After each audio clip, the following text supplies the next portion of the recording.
Zinātu, cik ļoti es tevi vēlos. Viens puisis domāja pie sevis klasē, skatoties uz ķīmijas skolotāju. Viņa vēl bija jauna meitene, tūlīt pēc koledža beigšanas viņa ieradās strādāt mūsu skolā un padarīja mūsu zēnus trakus.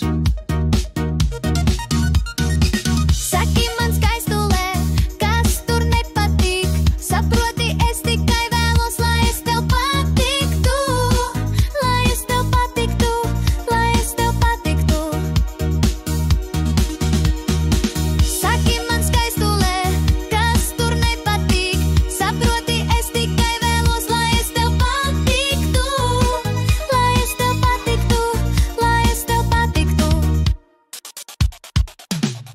Es zīmēju periodisko tabulu uz tāfeles, un es nejauši uzrakstīju, ka es tevi mīlu, tā ir problēma. Viņa dusmīgi uz mani skatās. Pēc visām stundām mēs palikām vieni. Es domāju, ka iešu un iedzeršu šampanieti, bet neveiksmīgi. Un tā vietā, lai ietu uz bāru, mēs ejam pie direktora.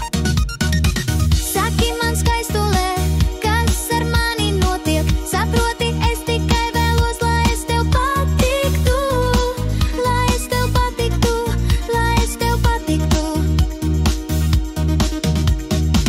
Saki man skaistulē, kas ar mani notiek, saproti, es tikai vēlos, lai es tev patiktu, tev es paticu, tev es paticu. Skolas direktors mani aicina savā kabinetā jau nes cik to reizi. Un es zinu, viņas sekretāris tur nav. Un te es viņu atkal redzu savā priekšā. Direktors sasodīts nav pie pilna prāta. Es domāju, ka viss notiks kā parasti. Neparasti. Šī personība no viņa nāca jauki. Tātad dēls? Vai tev viņa patika? Es tevi pievilšu. Man viņa arī patika. Vai tu zini, kāpēc viņš šeit strādā? Kāpēc? Galu galā tu nevari vienkārši apsēsties šādā vietā. Sapratu. Īsāk sakot, tu saņem rājienu neoficiāli, liec viņu mierā, jo tu esi normāls puisis. Aizcērto durvis. Es izeju no kabineta, un es zinu, cigarete man šodien nepalīdzēs. Es redzu, ka viņa atkal dodas pretī viņam, un es sev jautāju, kāpēc?